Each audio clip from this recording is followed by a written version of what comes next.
जो सरकार चला रहे हैं उनके खाने और खाते में किसान का कोई नाम नहीं है। मैं प्रधानमंत्री जी से मिलने गया और मैंने उनको कहा कि देखिए साहब, इनके साथ बहुत ज्यादती हो रही है, इनको कुछ ले दे के निपटा दीजिए। तो उन्होंने कहा चले जाएंगे, क्यों चिंता करते हो।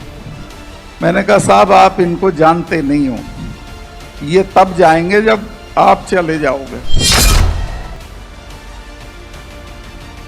अभी एमएसपी का मामला रुका हुआ है और मैं यहाँ प्रेस हो तो उसके माध्यम से चेतावनी देना चाहता हूँ सरकार को कि आंदोलन खत्म नहीं हुआ, धरना खत्म हुआ है। एमएसपी का कानून नहीं बना तो बहुत भयानक लड़ाई देश में होगी किसानों की सरकार के साथ। और मेरे तो 4 महीने रह रहे हैं, मैं तो छोड़ के इसी में कूद पड़ूंगा। मैं अभी आ रहा था 20 दिन पहले गुवाहाटी आया, मैं वहाँ से मेघालय से। वहाँ उस एयरपोर्ट पे एक लड़की बड़ी मॉडर्न मेरा स्वागत करते हुए मुझे मिली। मैं कहा आप कौन हैं? कि साहब मैं अडानी की तरफ से आई हूँ। मैं कहा अडानी का यहाँ क्या मतलब है? कि नहीं साहब, ये एयरपोर्ट अडानी को दे दिया गया। अब अडानी को एयरपोर्ट, उसको सारे जो है रेलवेज, शिपयार्ड, सब चीज़ें उसको जा रही। तो ये जो चीज़ है इसको कहीं रोकना पड़ेगा। ये सारा देश बिकने नहीं देना चाहिए हमको। चूँकि अडानी ने 5000 वर्ग मीटर का एक बहुत बड़ा गोदाम पानीपत में बना लिया, जिसमें वो गेहूं खरीद के रखेगा, सस्ते पे खरीदेगा, महंगे पे बेचेगा। मैं और मंच पे बैठे हुए तमाम सम्मानित मित्रों, विदेश से आए हुए बहुत बहुत कामयाब लोगों, अब किसी भाषण की तो ज़रूरत नहीं है। अगर आप मुझे माफ़ी दें तो मैं बिना भाषण के चला जाता हूँ। भाषण इतने भाषण हो गए हैं और कोई बात रही नहीं है जो कही ना गई हो। पर चलिए, जब आया हूं तो आपकी मजदूरी जरूर करूंगा। दोस्तों, इस वक्त हमारे लोगों पे बहुत सख्त वक्त, बहुत कड़ा वक्त है किसानों के ऊपर। पूरे देश में किसान बहुत तरह से सताया जा रहा है और जो सरकार चला रहे हैं उनके खाने और खाते में किसान का कोई नाम नहीं है। जब ये 3 कानून आए और हमारे लोग जाके बैठ गए, वो मरने लगे, 600 लोग जब मर गए, तो फिर मेरे से रुका नहीं गया और मैं अपना इस्तीफा जेब में रख के मैंने सोचा कि लानत है ऐसे पद पे कि मैं उसे लिए बैठा रहूं और हमारे लोग दिल्ली की सीमाओं पे जलील होते रहें। मैं प्रधानमंत्री जी से मिलने गया और मैंने उनको कहा कि देखिए साहब, इनके साथ बहुत ज्यादती हो रही है, इनको कुछ ले दे के निपटा दीजिए। तो उन्होंने कहा चले जाएंगे, क्यों चिंता करते हो। मैंने कहा साहब, आप इनको जानते नहीं हो, ये तब जाएंगे जब आप चले जाओगे। और बराड़ साहब, सिख भाइयों के लिए तो मैंने उनको बताया कि ये तो 300 साल तो भूलते नहीं हैं और किसी लड़ाई में इस तरह का समझौता नहीं करते हैं जैसा आप समझते हो। इनके तो गुरु महाराज के 4 साहबजादे शहीद हो गए थे, लेकिन समझौता नहीं किया था। और मैं आपको डराने नहीं आया, लेकिन मैं आपको सावधान करने आया हूं कि इनके साथ जाति मत करना। ये जब मिसेस गांधी ने ब्लू स्टार ऑपरेशन किया, उसके बाद 1 महीने तक अपने फार्म हाउस पे उन्होंने महामृत्युंजय का पाठ कराया। अरुण नेहरू मेरे अच्छे दोस्त थे, उनके भतीजे थे। उन्होंने कहा फूफी, आप तो इसमें यकीन नहीं करती थी। तो उन्होंने कहा कि तुम जानते नहीं हो बेटा, जिसने भी इनका स्वर्ण मंदिर छुआ है वो जिंदा नहीं बचा, ये मुझे मारेंगे। उनको ये इल्हाम था और वही हुआ। फिर जनरल वैद्य मारा गया। तो मैंने कहा साहब ये छेड़ने की चीज नहीं है, पहले इनके बारे में जानकारी कर लो, फिर आप तय करो क्या करना। और ये हमारे वाले ये तो छठे महीने लाल किले पे जा चढ़ते थे, कभी आगरा में जा चढ़ते थे, कभी दरवाजे, कभी दरवाजा फाड़ लेते थे, कभी कब्र फाड़ देते थे। इनसे भी नहीं लड़ा जाता। तो इनको ले दे के निपटाओ तो आपके हक में रहेगी वो बात। खैर उस दिन वो उनकी बात समझ में नहीं आई, कुछ दिन बाद आई, देर आए दुरुस्त आए। फिर उन्होंने वही किया जो मैं कह रहा था उनसे, और माफी मांग के कहा कि मैं माफी चाहता हूं और मैं इन 4 कानूनों को वापस लेता हूं। अभी एमएसपी का मामला रुका हुआ है और मैं यहां प्रेस हो तो उसके माध्यम से चेतावनी देना चाहता हूं सरकार को कि आंदोलन खत्म नहीं हुआ, धरना खत्म हुआ है। अगर एमएसपी का कानून नहीं बना तो बहुत भयानक लड़ाई देश में होगी किसानों की सरकार के साथ।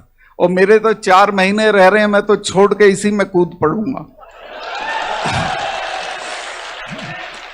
इस्तीफा मेरे हर वक्त साथ रहता है, वो मेरे लिए कोई बड़ी चीज नहीं है, क्योंकि मैं अपनी मां के पेट से गवर्नर नहीं पैदा हुआ था, मैं तो लड़ते झगड़ते हो गया था। तो इस लड़ाई में, और मैं आपको वैसे भी वादा करता हूं कि रिटायर होने के फौरन बाद मैं किसानों की लड़ाई में पूरी ताकत से कूदूंगा और पूरा देश घूमूंगा।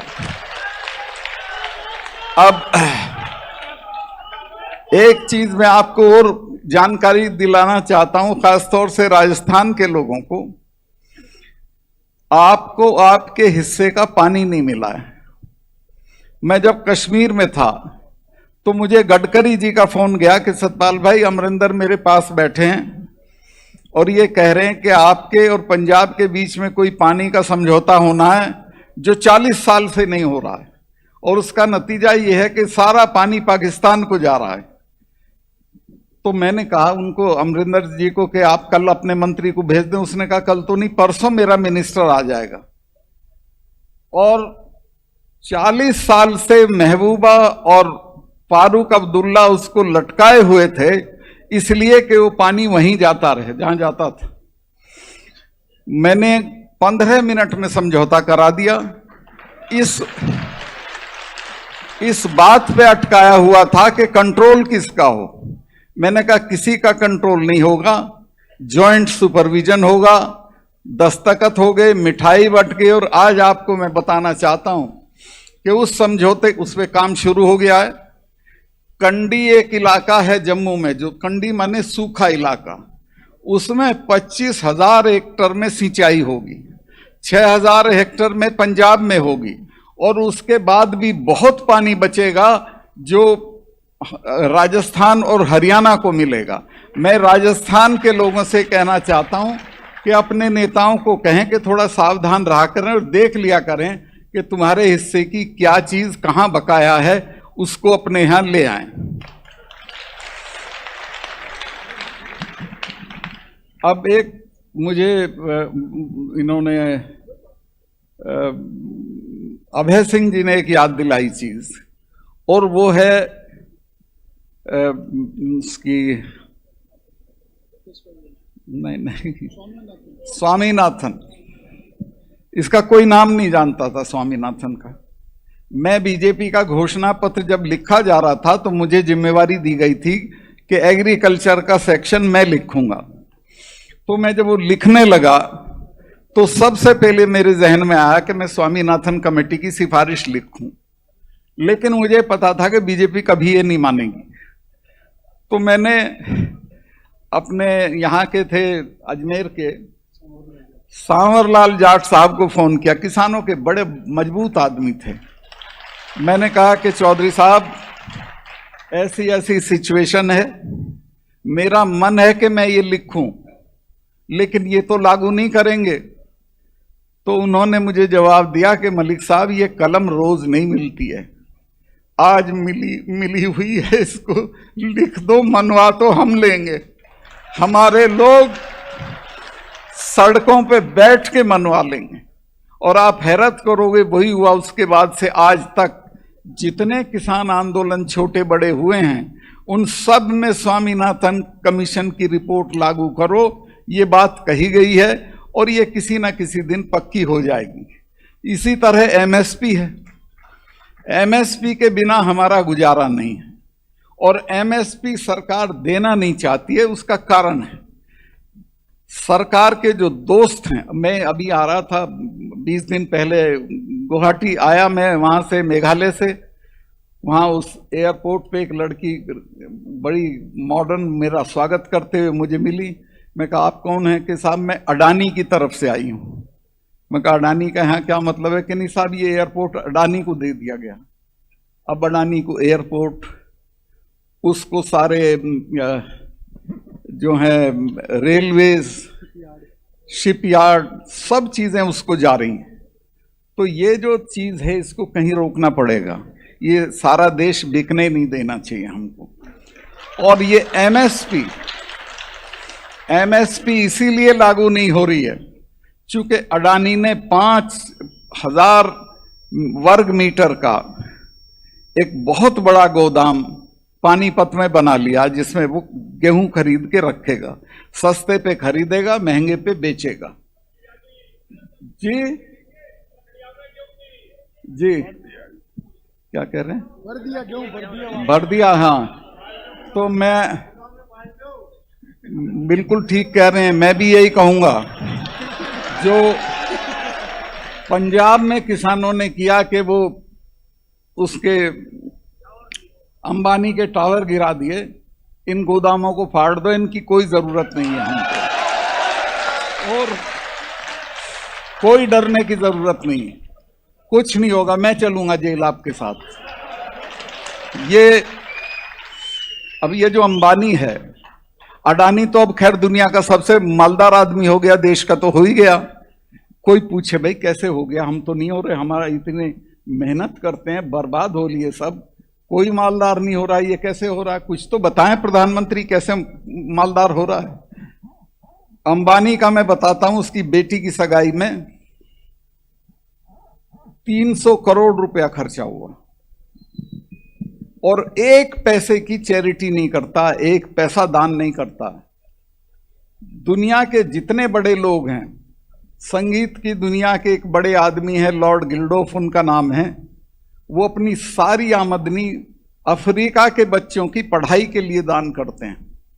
माइक्रोसॉफ्ट वाला अपना सब दान करता है, ये एक धेला दान नहीं करता।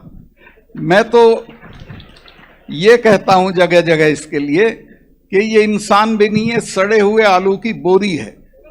इनको कोई इज्जत मत दीजिए, इनको सेठ भी मत कहिए, और जब तक इन पे हमला नहीं होगा तब तक ये क्लास रुकेगी नहीं। हम नीचे जाते रहेंगे, ये ऊपर जाते रहेंगे।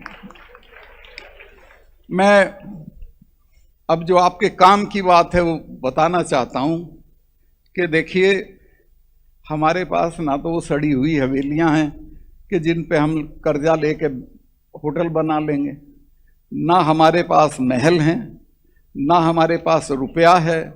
हम तो छोटी छोटी जमीनों के मालिक हैं, उसी में ऊपर नीचे होते रहते हैं। एक ही तरीका है एम्पावर होने का, ताकत हासिल करने का और आगे बढ़ने का, और वो है तालीम का। दुनिया में जिन कौमों ने तालीम की तरफ ध्यान दिया वही तरक्की की है। एक घटना मुझे इंग्लैंड की याद आती है, जब वर्ल्ड वॉर सेकंड चल रहा था, बजट पेश हो रहा था। बजट में सारी मदों में कटौती की गई, लेकिन एजुकेशन में कोई कटौती नहीं हुई। खड़े हो गए विपक्ष के लोग, उन्होंने कहा साहब इसमें कटौती क्यों नहीं हुई? प्रधानमंत्री ने कहा कि टूटे हुए पुल दोबारा बन जाएंगे, मकान दोबारा तामीर हो जाएंगे, कारखाने फिर बना लेंगे, लेकिन अगर एक पीढ़ी तबाह हो गई तो उसको दोबारा खड़ा नहीं किया जा सकता। तो ये जो हमारी पीढ़ी, इसकी तालीम पे अब वो सारी चीजें छोड़ दो कि बुढ़े के मरने पे 40 गांव की चिट्ठी फाड़ोगे, बुढ़ा सूरजमल हो जाएगा उससे। उस पैसे को बचाओ। दहेज में आजकल हमारे यहां तो 4 छल्ले की गाड़ी मांगते हैं, वो कौन सी है? ओडी। वो मत मांगो। घर में मैं गया अभी, वहां हनुमानगढ़ मेरे शिकायत की लोगों ने कि साहब घर में 2 आदमियां, मकान 15 कमरे में बना रखा है और 5 बीघे में बना रखा है। क्यों भाई? मैं जब एमपी रह लिया था, एमएलए रह लिया था, मिनिस्टर रह लिया था, तब भी मैं दिल्ली में 2 कमरे के मकान में रहता था। जब मुझसे मिलके चौधरी लोग नीचे उतरते थे तो मेरा ड्राइवर बताता था कि साहब वो कह रहे हैं कि बताओ भाई, ये तो 2 कमरे के मकान में तो रह रहा है। मैंने कहा इनको अकल नहीं है, 2 कमरे का मकान मेरी ताकत है। इस 2 कमरे के मकान की वजह से मैं प्रधानमंत्री से पंगा ले सकता हूं। अगर मेरे पास दौलत होती, मेरे पास इल गॉटन वेल्थ होती, मेरे पास बड़े बड़े महल दुमहले होते तो मैं नहीं लड़ सकता था, क्योंकि ईडी आ जाती अगले दिन, इनकम टैक्स आ जाता। अब तो मैं जब गया कश्मीर में, जब गया तो जाते ही 2 मामले मेरे सामने आए और दोनों में घपला था। मुझे सेक्रेटरी ने कहा जी इनमें गड़बड़ है, तो मैं कहा इनको कैंसिल करो। उन्होंने कहा साहब इनमें 150 करोड़ रुपया है। मैं कहा भाड़ में जाए, मैं तो 5 कुर्ते पजामे में आया हूं, ऐसा ही जाऊं। और मैं तीसरे दिन प्रधानमंत्री जी को मिलने गया। मैंने उनको बताया कि साहब ये मामले थे, मैंने कैंसिल कर दिए। आपकी कोई दिलचस्पी हो तो मुझे बताएं, मैं नहीं करूंगा, मैं छोड़ दूंगा। और उसमें अंबानी का भी था एक,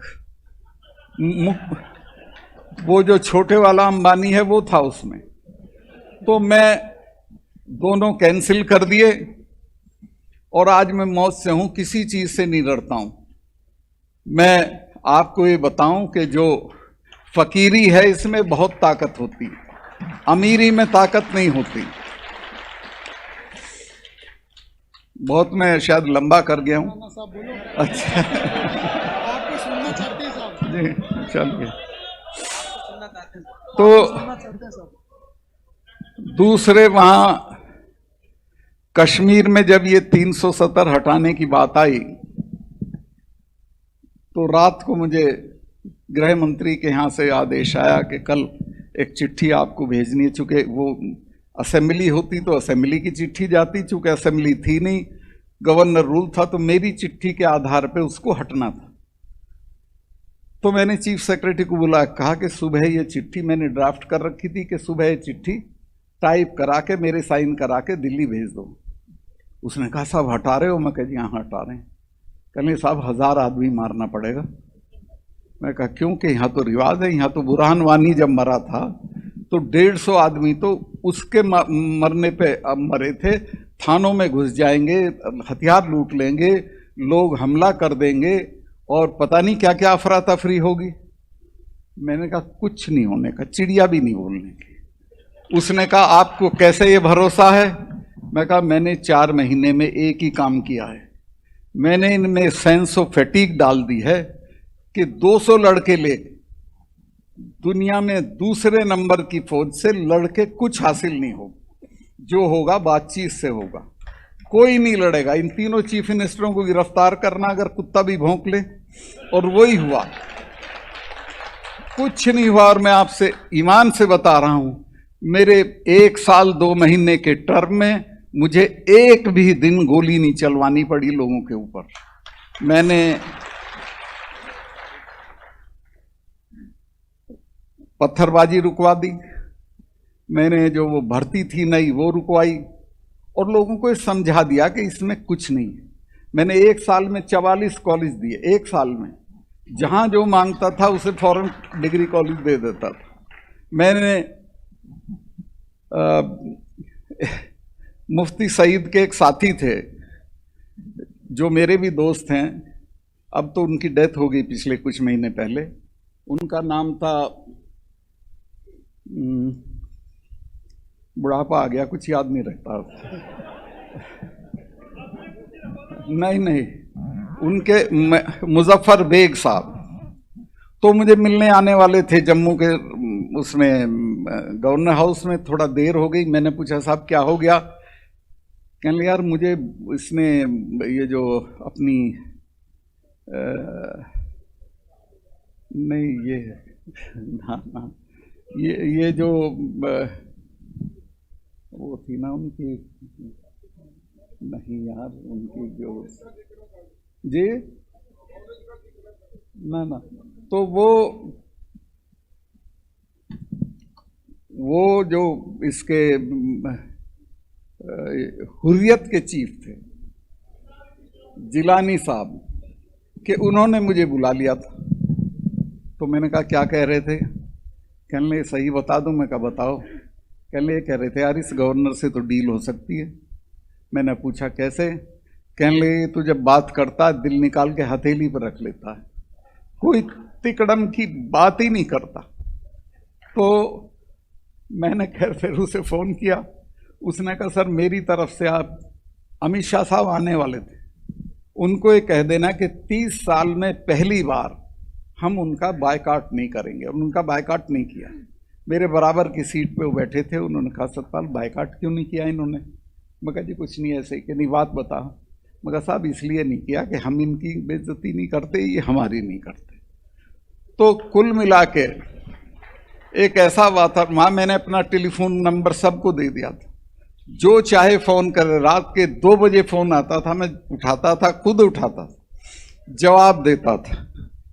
मैं व्हाट्सएप कॉल पे भी एक्ट करता था।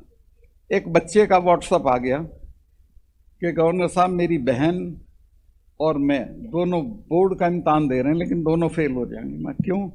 कह ले हमारे यहाँ बिजली नहीं है और लाइन हमारे यहाँ 1.5 किलोमीटर दूर है। मैंने अगले दिन वो जापानी एक जनरेटर होता है छोटा, वो भिजवाया, 6 बल्ब भिजवाए। तो उसने सारे कश्मीर में घुमा दिया व्हाट्सएप के ऐसे ऐसे। मेरे एक व्हाट्सएप पे ये हो गया। मैंने कहा बेटे यही नहीं हुआ, तू जरा सी तसल्ली कर, मैं 15 दिन में तेरे यहाँ लाइन खिंचवाऊंगा। मैंने बिजली वालों से कहा कि जो 1.5 किलोमीटर दूर लाइन है वहां से इसके घर तक लाइन खींच दो। उसके यहाँ लाइन खींच गई और जिस दिन आप यकीन करें, जिस दिन उसके यहाँ ट्रांसफार्मर लगाने के लिए बिजली वाले लेके गए तो 5-7 गांवों के लोग ढोल ढपड़े लेकर उस ट्रांसफार्मर का स्वागत करने आए। तो कुल मिला के अगर आप ठीक से काम करें तो सब कुछ ठीक हो सकता है। अब तो वहाँ बात बहुत बिगड़ चुकी है, मैं उस पर कमेंट नहीं करूँगा, ना मेरा कहना ठीक है। मेरे रहते हुए कोई टेररिस्ट श्रीनगर में घुसने की हिम्मत नहीं करता, आता ही नहीं। अब तो वहाँ घुस के पुलिस के लोगों को मार रहे हैं, सीआरपी के लोगों को मार रहे हैं, कोई डर नहीं है किसी तरह का। और ये सारी चीज़ डर से नहीं होती, ये इकबाल से भी होती है। सरकार का अगर इकबाल है तो लोग आपका कहना मानेंगे, नहीं है तो वो लड़ जाएंगे। मैं कश्मीर पे मुझे इतना नहीं बोलना था, मैं बेमतलब इतना लंबा बोल गया। मैं ये पीछे से एक आवाज़ आ रही कि जाटों पे बोल दो कुछ। मैं जाटों पे, जाट तो इतने विद्वान लोग होते हैं, इन पे क्या बोल दूं। एक ही बात बोलना चाहता हूं कि अपने बच्चों को तालीम दो और ख़ास तौर से लड़कियों को। मैं 4-5 जगह गवर्नर रहा हूं और सब जगह मैं कॉन्वोकेशन में जाता था। 30 मेडल होते थे तो 10 लड़कों के और 20 लड़कियों के होते थे। और मैं जगह जगह कहता था लड़कों को कि भाई कुछ शर्म कर लो, तुम तो खाना भी बनाना नहीं जानते, और अगर यही कुश्ती का मेडल लेंगी, यही मुक्केबाजी का मेडल लेंगी, यही पढ़ाई का मेडल लेंगी तो तुम क्या करोगे। लेकिन वो है आपके यहाँ भी गड़बड़ है, छोटी उम्र बढ़ते ही नशा पकड़ लेते हैं। इससे बचाओ। लड़की से तो पूछते हो शाम को कहाँ गई थी, कहाँ से आ रही हो, इससे नहीं पूछते लड़के से कहाँ गया था और कहाँ से आ। इससे सख्ती के साथ पेश आइए और इसको सही रास्ते की तरफ ले जाइए। और ये बड़े घर बनाना, काज करना, दहेज देना, इस सब को छोड़ के इनकी पढ़ाई पे खर्चा करिए। इनकी पढ़ाई पे खर्चा करोगे तो आपकी नई पीढ़ी खड़ी हो जाएगी और आप बहुत दूर तक जाओगे। मैं कह रहा हूं आप पे कुछ नहीं है, सिर्फ यही एक रास्ता है जिससे आप आगे बढ़ सकते हो। मैं बहुत लंबा कर गया।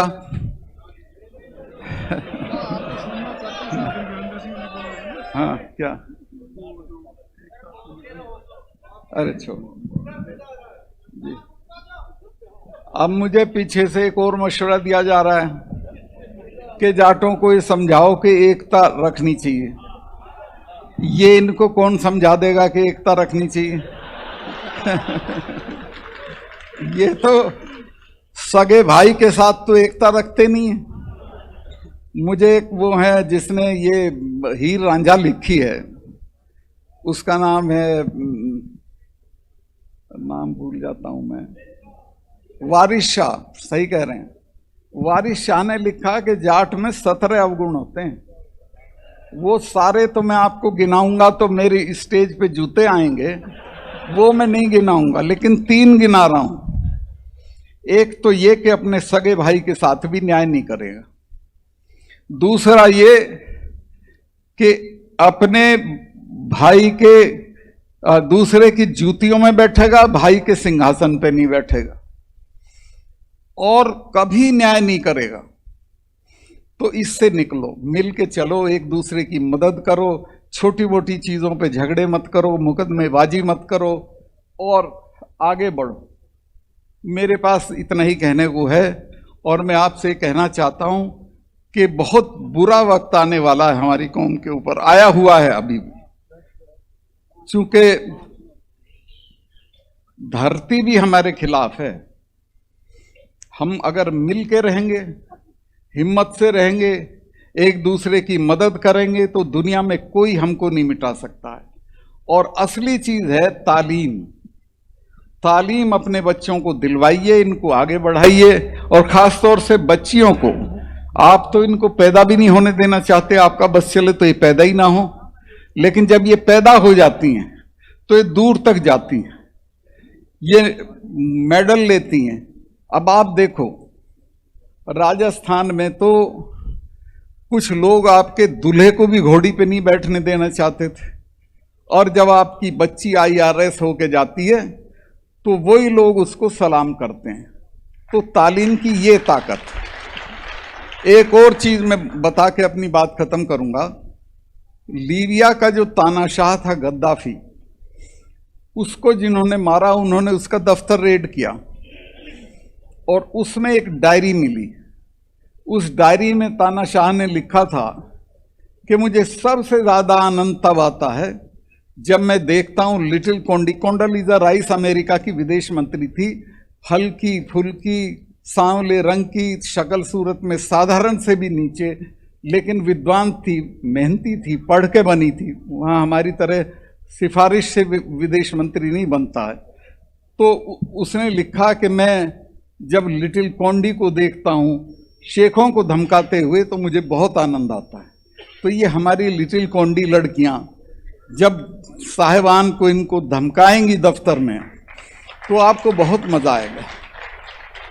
इनको तालीम दिलवाइए, आगे बढ़ाइए, और शादी की जल्दी मत करिए कि भाई वो राड़ काट दो और जल्दी भेज दो और ये करिए। उसको तालीम दो, फिर उसके बाद वो कहीं जाना चाहे किसी कंपटीशन में, उसमें बिठाओ और उसको आगे बढ़ाओ। बहुत लंबा हो गया, मैं आपका बहुत बहुत आभारी हूँ। सिर्फ इतना कहना चाहता हूँ कि मैं आपके साथ हूँ और रहूँगा। गवर्नरशिप को छोड़ के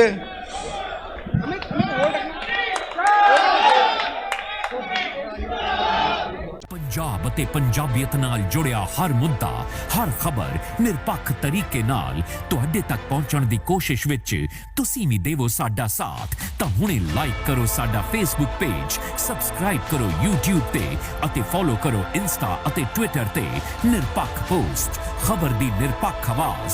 ਵਿਜ਼ਿਟ ਕਰੋ www.nirpakhpost.com।